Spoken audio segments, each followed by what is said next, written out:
Hello and welcome to our introductory video for Film 3001, documentary film or documentary cinema specifically.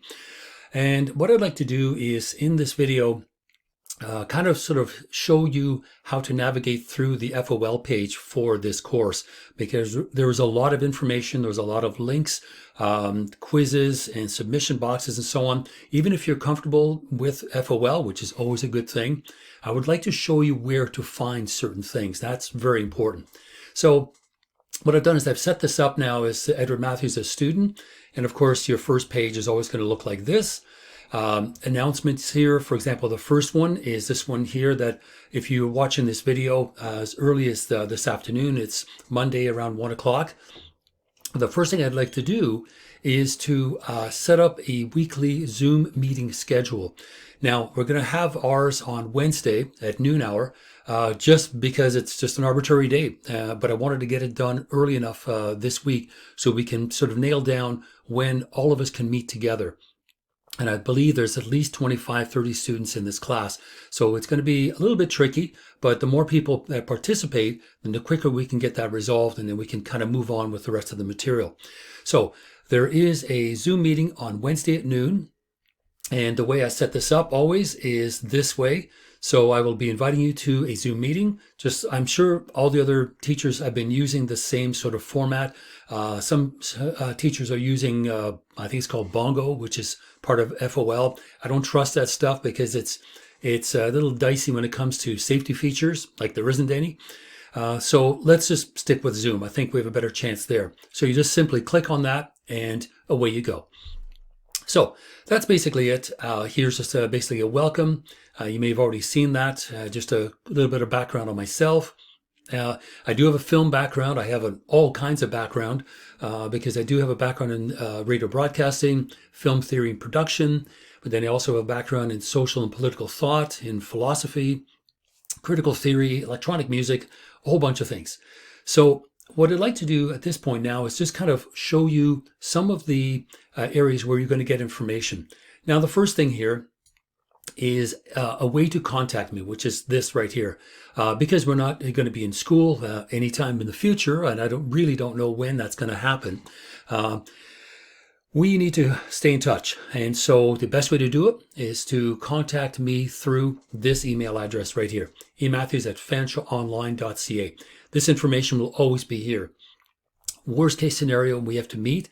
We can meet somewhere, providing we're not in full lockdown, but we can certainly meet somewhere.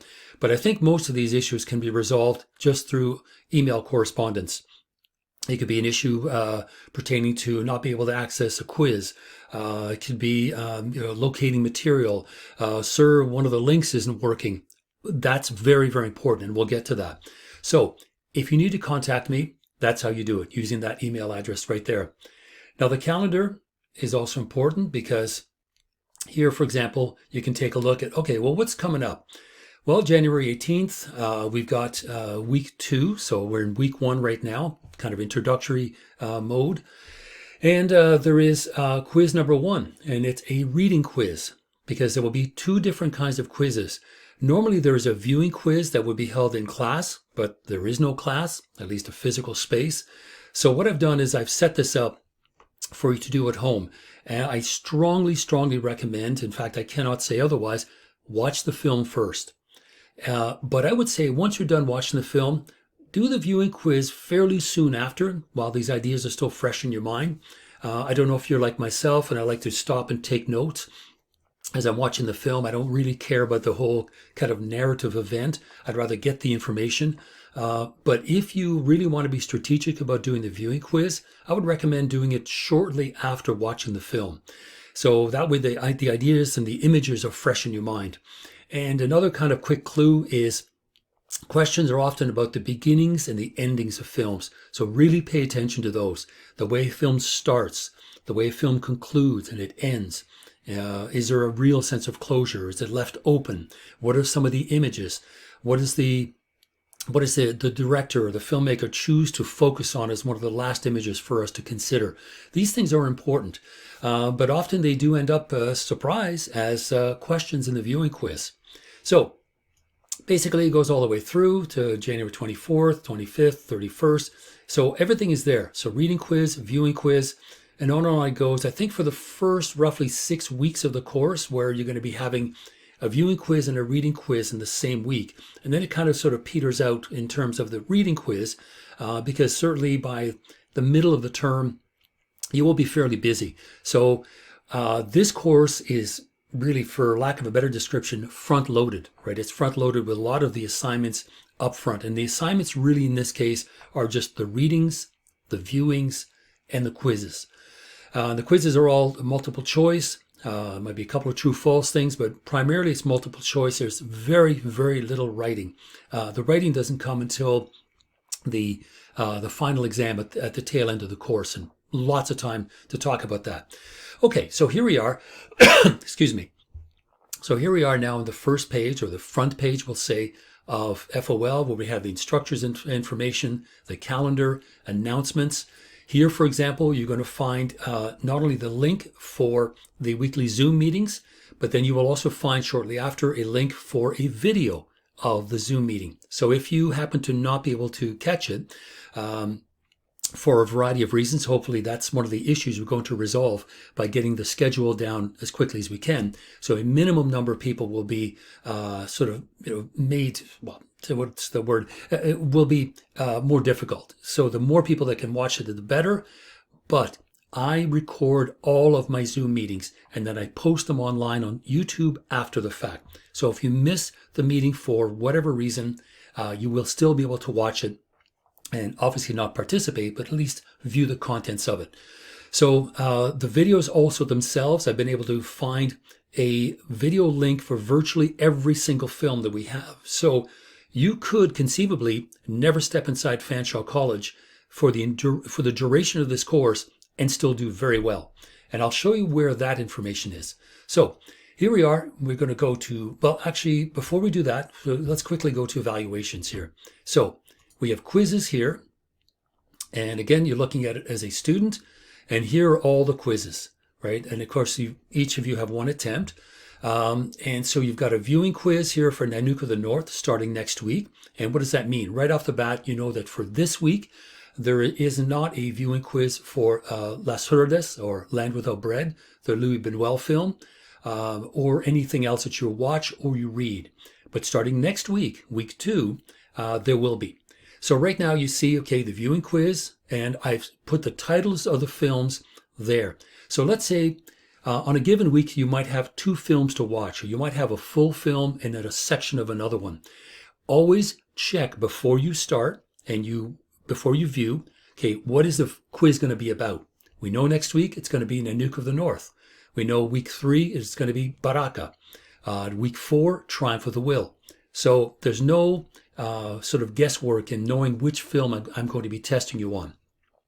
Now, that's not to say don't watch the other films, because, surprise, there may be some questions in the final exam on some of the other films. And just between you and I, there will be. So do make sure to watch both of them.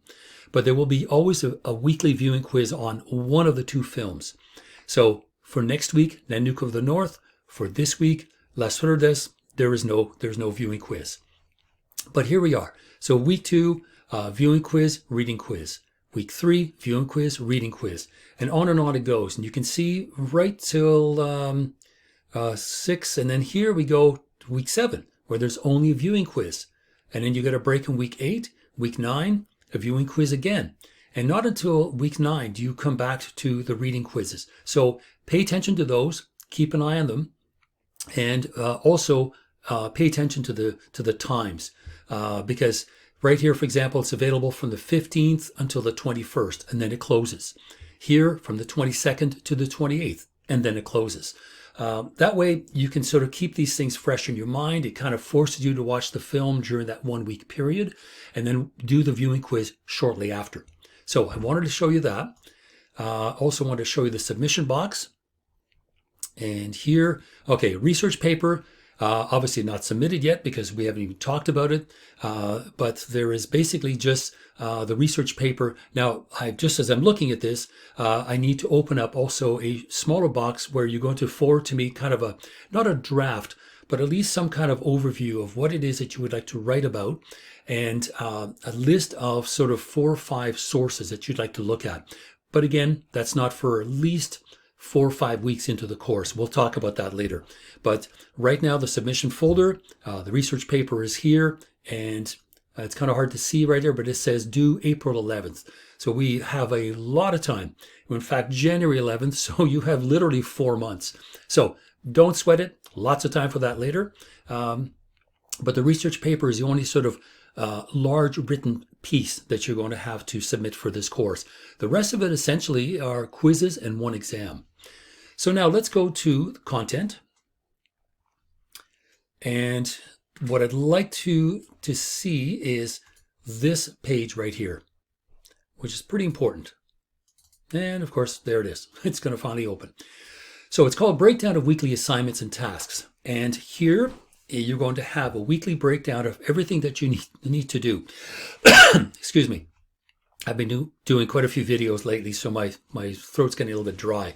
So I'm not going to click on this because it's going to come up, and FOL takes forever to download or open up something. So I've got it down here. And this is essentially what it looks like. So I'm going to blow it up a little bit here. There we go. Now we can see it a little bit better. And so we have here weekly assignments and tasks, right? Module 1.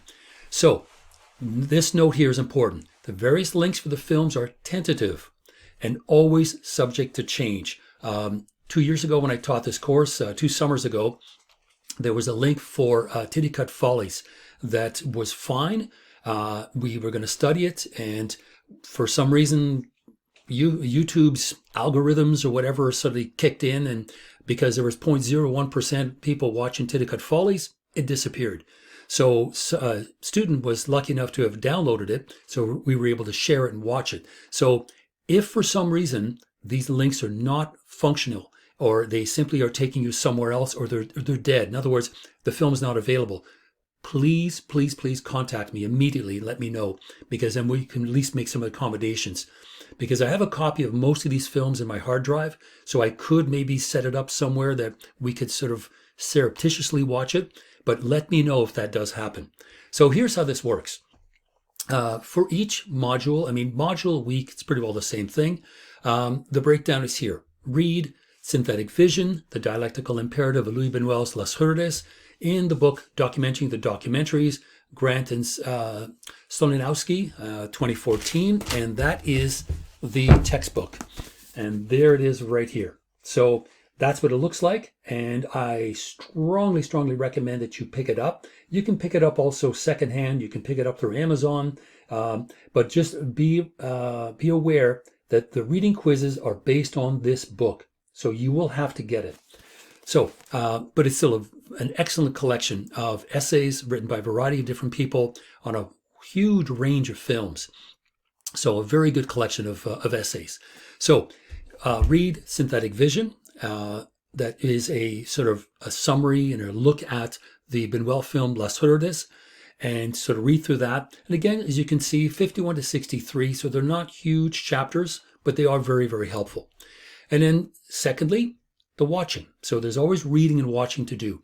So in this case, I'd like you to watch Louis Bunuel's Las Hurdes, Land Without Bread, and the link is right here, and this is what you do. Very simple. Bring your cursor over top, hit Control, and it should take us, there we go. And there's a copy of Land Without Bread. It's actually not breads, apostrophe S, it's Las Hurdes. So there's a copy of it. So that's how we've set this thing, or I've set this thing up, so that you do not have to go to school to watch these films, but please be mindful that they will sometimes disappear for some reason or another. Please let me know. I'll monitor them as well, but let's make sure that we don't miss anything. The next thing I'd like you to watch, now, Las Hurdes is only 28 minutes long, so quite short. So I've thrown in a couple of other things. This link here is for a YouTube video, which is on Louis Bunuel himself. Again, it's 4 minutes long, or 4.5 minutes. Bunuel is a fascinating character in the history of cinema, one of my absolute favorite film directors, along with Jean-Luc Godard and a couple of others, that really is consistent all through his career. And whether he's making documentary films or fiction films, there's something unique in his worldview.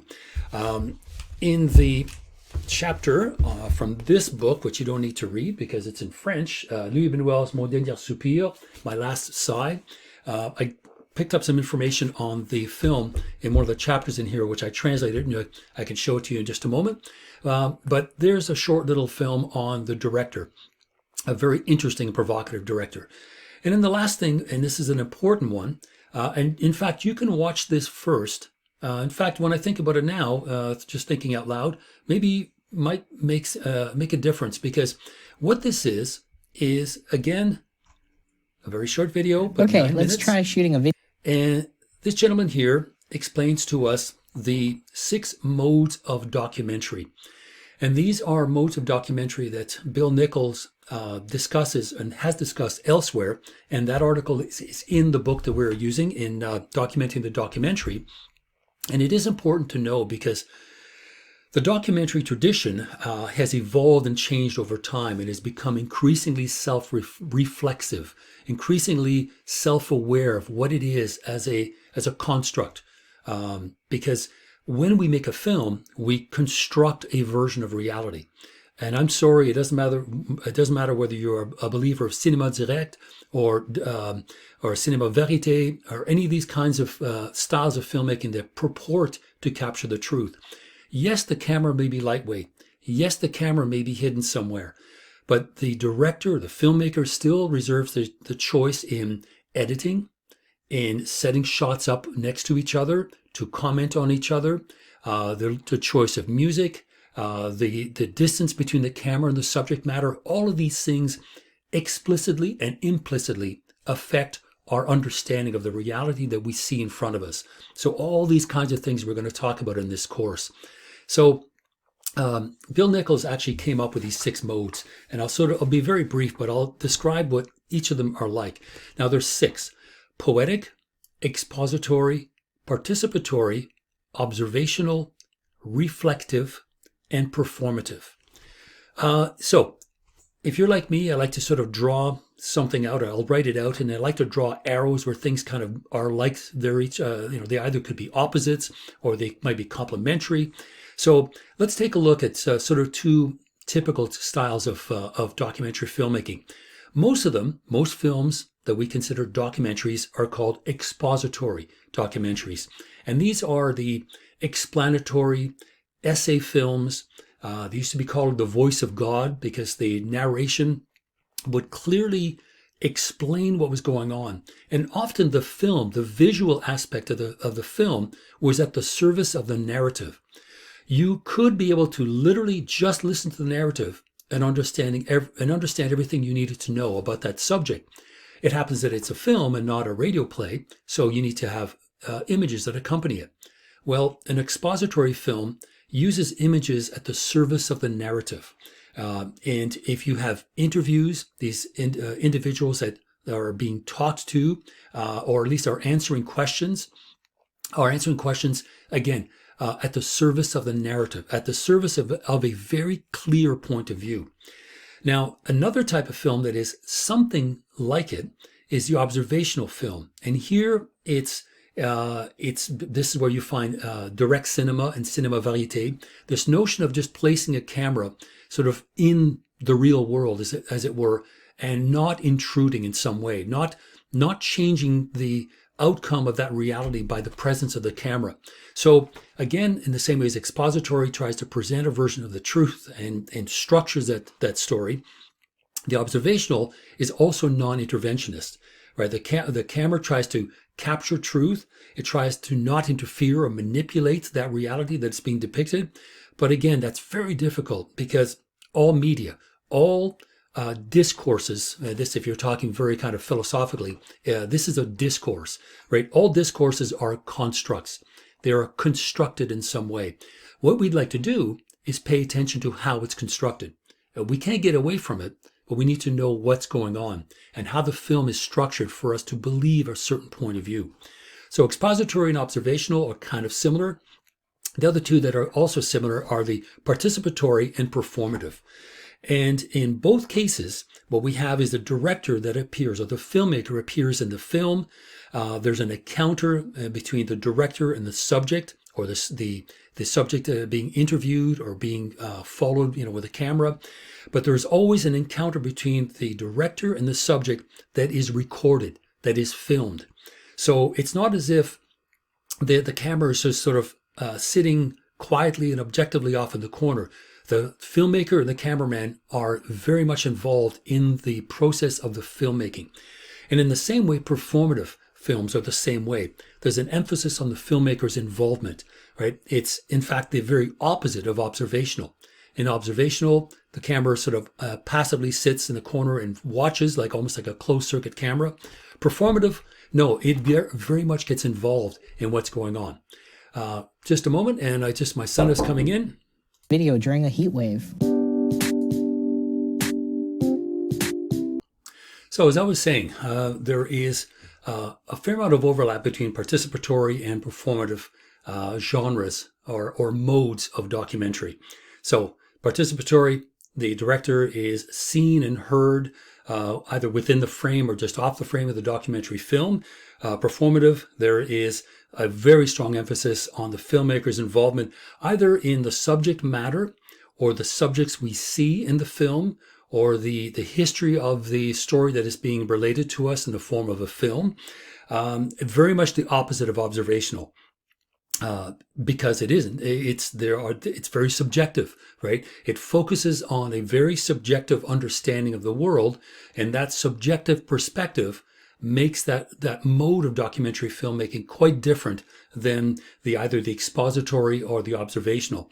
In fact, they are virtually the opposite. Expository and performative are really two different types.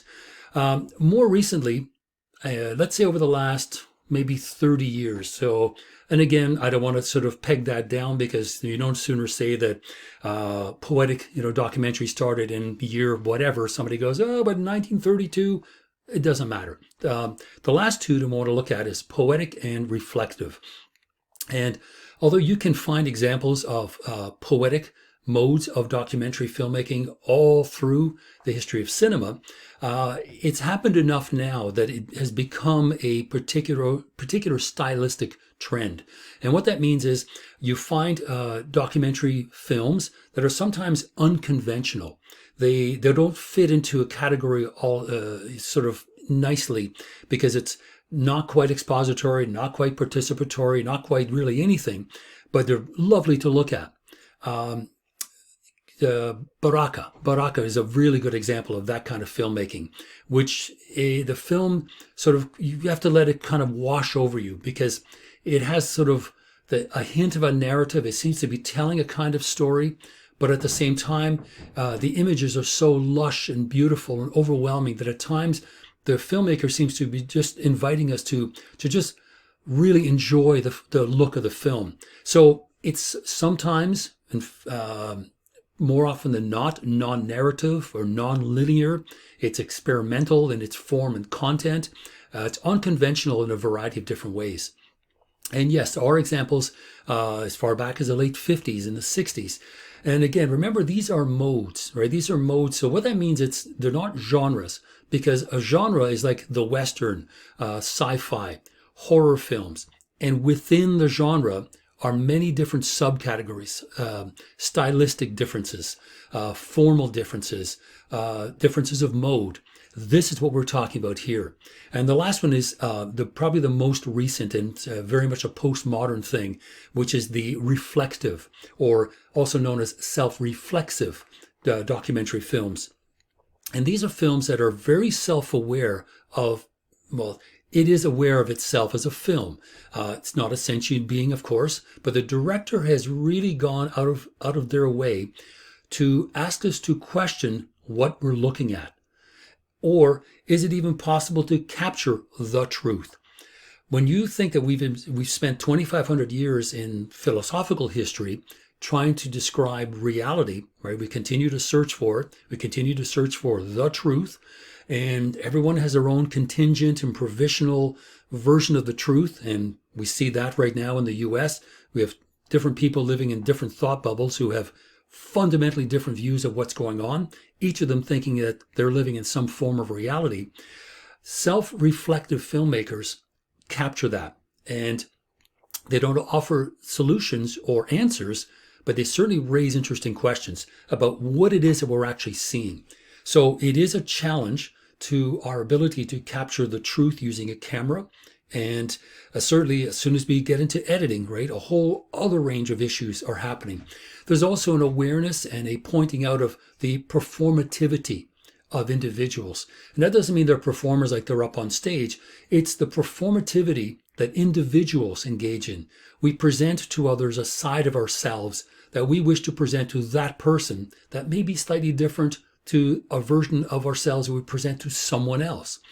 There's different versions of us at various times, and it depends on who we're talking to and whom we feel comfortable with to present these different parts of ourselves. So imagine if we were to understand the totality of an individual based on a nervous interview that someone conducts with a reporter after something has happened. And of course, you're shell-shocked, you're afraid, you're anxious, whatever. And the reporter jams a microphone up right in your face and starts asking you all kinds of questions. Well, of course, you're going to look like an idiot, right? Because you're nervous, you're anxious, you're not thinking straight. That's not that person, is it? Well, the same with documentary. The documentary, the reflective form of documentary, is very much aware of the presence of the camera changing people's behaviors both subtly and overtly. And that's something we need to consider, because there is a performative aspect in our daily life, regardless of the presence of the camera. But when we start thinking about that in the filming of someone who is self-aware of themselves, presenting a version of who they think they are or who they would like others to think that they are, and then the camera captures that, then there's a doubling and a tripling of what is reality and what is really the motivation for this person.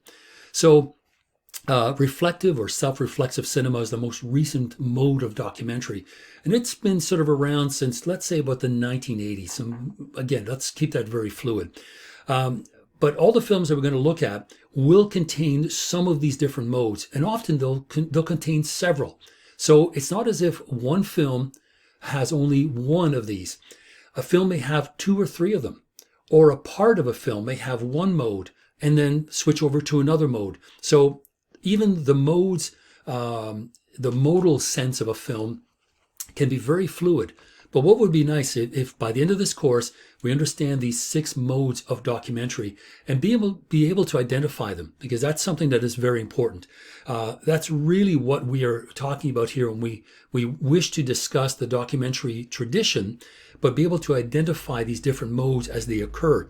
And again, I cannot stress it enough, these different modes can occur simultaneously or coexist in the same film. It isn't just one.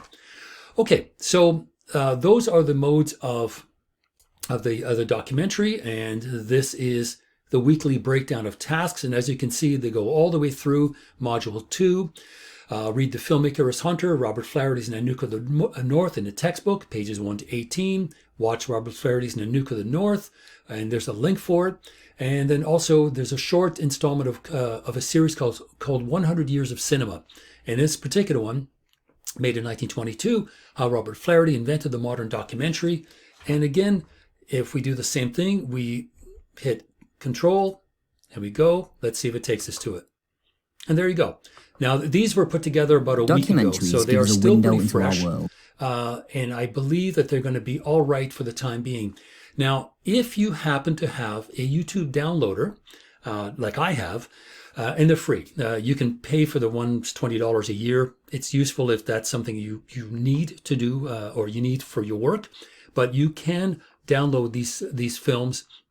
And I would recommend, if you can, if there's room in your hard drive, that you take those films and you download them as well as watch them. Because in that way you've got them just in case those links go missing. Because that's what we had happen the last time I taught this course. It could happen again. But remember this particular page, very important. There's a complete weekly breakdown of everything, Module 4, 5, all the way through. Module 6, Module 7, everything. So I've highlighted the films we're going to watch in red. The links here always show up in blue, and then the difference between what you need to do between watching and reading. So that is your holy grail. That is the sheet you do not want to lose.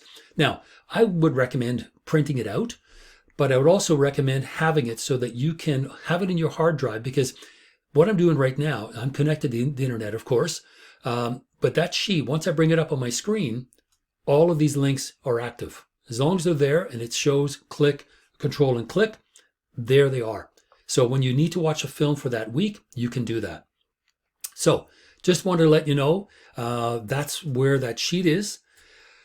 Right now, we're probably a little bit too far, or getting too far ahead of ourselves here with the bibliography information and the research essay. So the only thing I need to set up here, and I didn't open it up yet. That's why as a student you weren't able to see it. But there is an annotated bibliography assignment that will be due at the end of week 7. Lots of time. And all that is essentially is for you to think about a subject, a topic, and it's up to you. And we're going to talk about that and also the research paper, because the two of them are scaffolded together. So you can actually do the first part, which is the bibliography. And once you're done with that, now you've got your research material, and then you can be thinking a little bit more about your research paper. But the two of them are connected. So you're not going to be doing two distinct things, 2 assignments, but both assignments are working towards the same goal, which is to write your research paper. So research essay, there's some information here, annotated bibliographies here, and then off we go, right, with the very first part, module 1, Land Without Bread, which is a film we're going to be looking at, and then the shorter films, the one on Bunuel, and then the modes of documentary. They're there. Now, the last thing I would like you to look at, and it doesn't matter where you watch this in order of the films, but I'd like you to have a look at what is a sort of quintessential, typical, expository, voice of God, National Film Board kind of thing, or BBC in this case, John Grierson. John Grierson is a name you're going to know, and this gentleman is associated with this expository voice of God documentary filmmaking, because Grierson wanted people to learn information from films.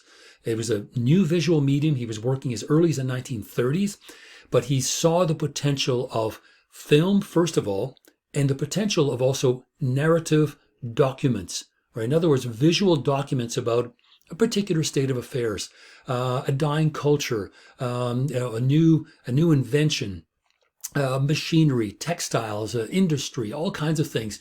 So have a look at a typical John Grierson sort of, BBC or later NFB, because he also worked for the NFB, what they look like, because they're pretty straightforward. And again, this link does work. Last time I checked, and it should start up. And there you go, right? Gamal British, Industrial Britain. Okay, right off the bat. It's a film about England or Great Britain, and it's about its industrial side, which is the basically heavy industry and machinery and so on, and the changes within Britain that were occurring at that time. But they're very straightforward. These films really present information in a straightforward way, and that's what makes Grierson's documentaries expository. They explain something. That's where the word comes from. So I'd like you to have a look at that. As you can see, it's under 5 minutes long, but it's a nice little sort of example of what expository filmmaking is. Because although we're starting with Land Without Bread, the Bunuel film, watch that one, then watch the Bill Nichols mode of documentary, and then watch the Bunuel film. And this is a film made in the 1930s, and already it's playing with us. Already it's showing us that maybe we shouldn't believe everything we see. Maybe seeing is deceiving. Or how about the mismatched ideas that are being presented to us in terms of what the documentary voice is telling us and what we're seeing. So there's something really strange that is happening here. So I'm just going to sort of read through some of the things I'd like you to consider. So when watching Land Without Bread, I'd like you to think about what you are looking at. For example, the stylistic conventions, right, that we would expect in a documentary film. Let me just go back to actual page here, and we should be able to go back to documentary. And we'll continue to look at it.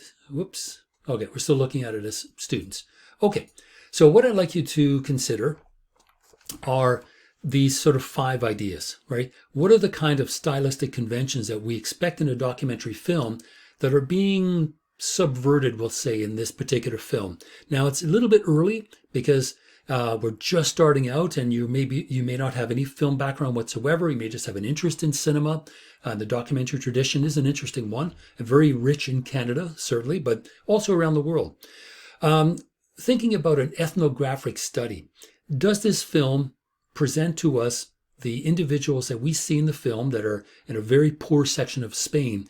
Are they presented as somehow people that belong to that landscape?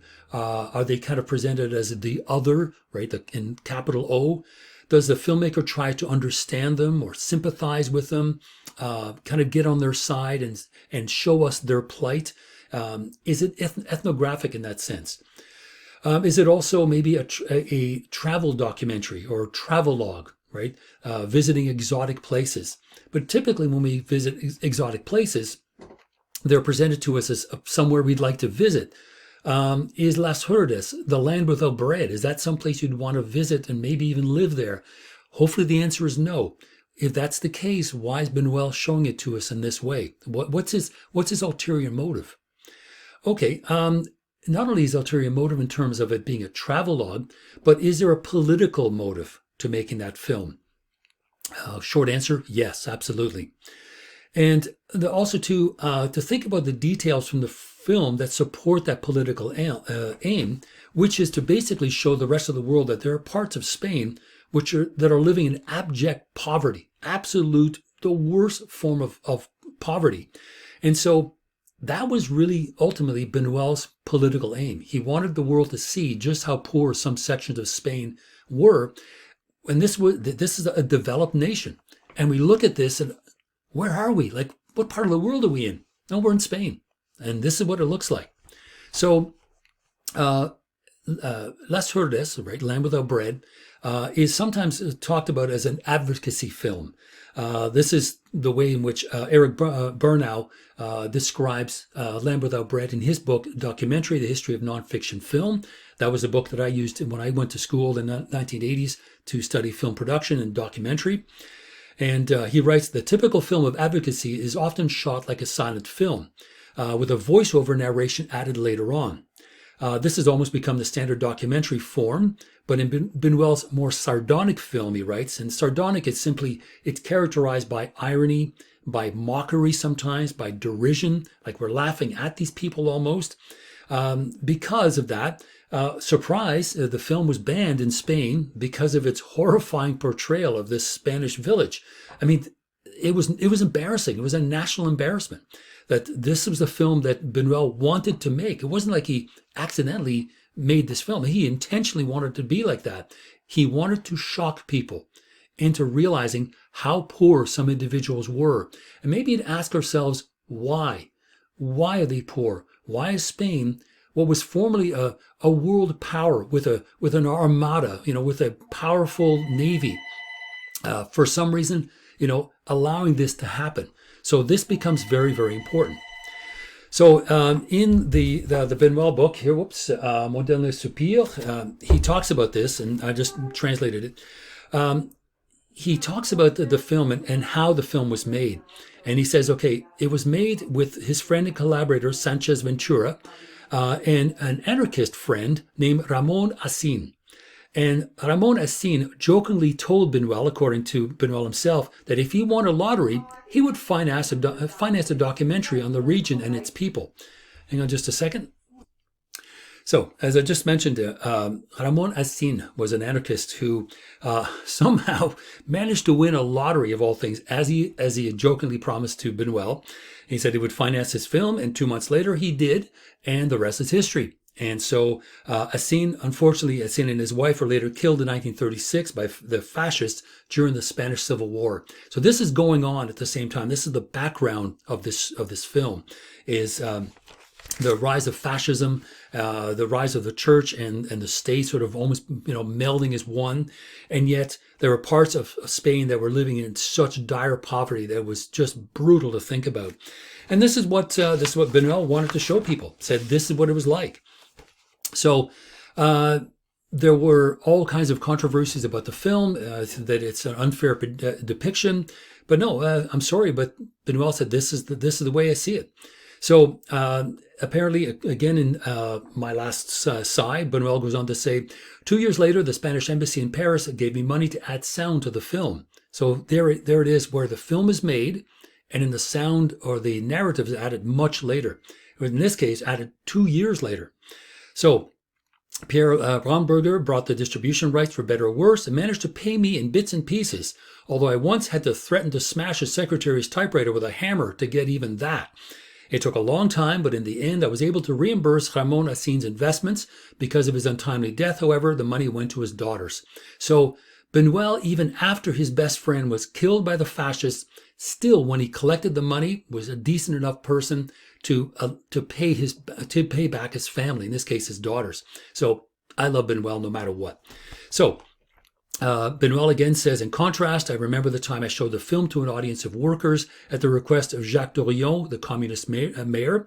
4 or 5 immigrant workers from the area were in the theater, and when I ran into one of them later, during a visit to these arid mountains, he greeted me with great enthusiasm.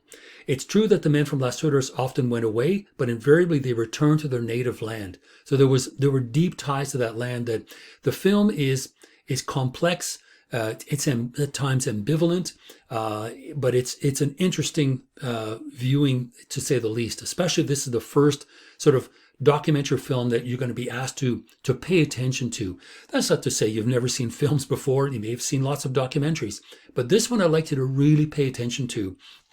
And just especially the disjunction, right? The disconnect between the voiceover narration that we now know, according to Bunuel, was put in 2 years later. This is after the film was cut and finished and ready to go, that the documentary tradition, which is the expository one, allowed for this voiceover narration.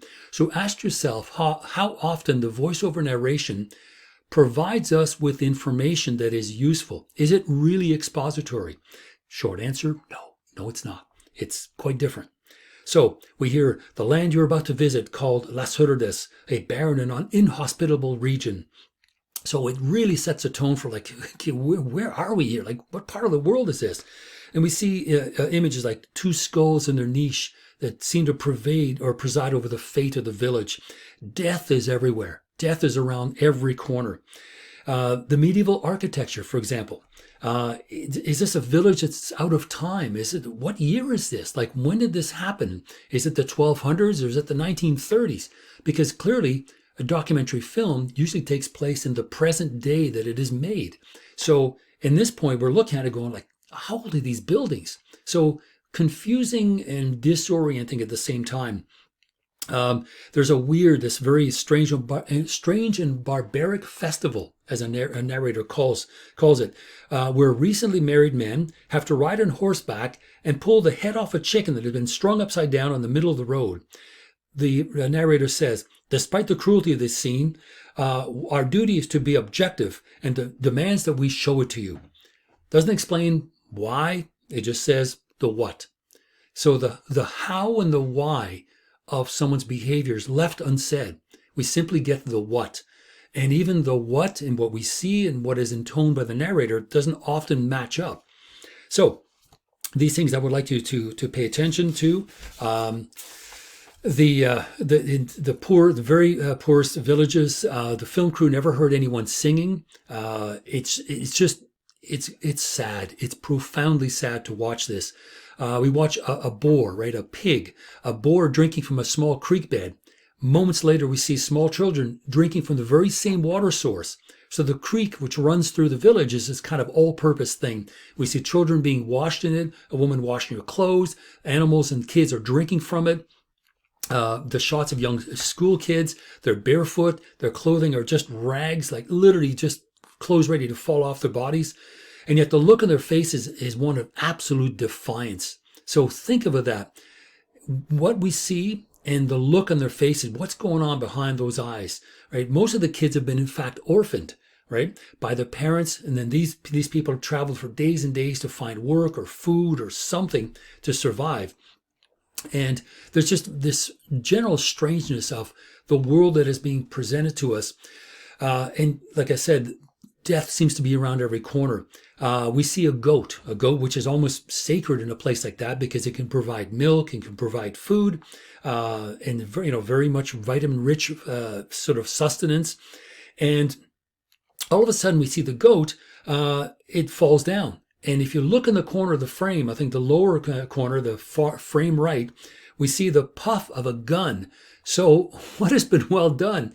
He's actually shot the damn thing so it can fall off the mountain. So is that participatory? Is that performative? I mean, what is it? So it's there. But it proves to you, as the film is trying to show something about a goat, saying, this thing is this precarious animal that someone can climb up the sheer side of a mountain. Boom, down it goes. But watch for that the shotgun or the gun you see in the corner in the frame right. So again, we see death is near. A goat is stung to death by bees. 3 men and 11 mules are killed in a simple fashion the year before. The villagers are so hungry they're going to eat almost anything, and they get dysentery from eating these berries, these cherries that are almost poisonous. There's also the degeneration of the race, right? We see village idiots suffering from cretinism. And cretinism is a condition arising from a deficiency of the thyroid hormone. It's present at birth. It's characterized by dwarfism, mental retardation. And so these are people that are living there generation after generation as their sort of their genetic pool seems to be more and more diluted. Again, very sad, but the filmmaker is presenting it to us for different reasons. We're not meant to feel sad. Outrage, yes, right? How could this happen? That's what Bunuel is trying to get us to think about. Outrage. How can this happen in a so-called developed nation like Spain, which has all kinds of money to spend on guns and weaponry and a fascist government, but doesn't even have 5 cents to give to these people to keep them alive? So these are the kinds of things that we are asked to think about, because the only sign of riches or wealth is in the local Catholic Church. So nothing against Catholicism, but in this particular case in the 1930s, the church had money, but chose not to spend it on people living in this village. So that is very, very important. Then finally, I just want to give you a few kind of highlights from the readings from Synthetic Visions, which is in chapter 4, 51 to 63 of the book. Sobchak, the author, Vivian Sobchak, talks about something called a synthetic vision. Synthetic is not genuine. It's not organic. It is sort of layered one on top of the other, and almost with this sense of being there's a disjunction. So it's a synthetic vision, she believes, because it's made artificial, right? It's not genuine. It's insincere. And this is something that we want to consider, because we know, according to Bunuel, that the voiceover was put together 2 years later. So does the film actually function as a complex whole, right? There are individual parts. First of all, there is the images, or are the images. There is the voiceover. There is the form in which these images are presented.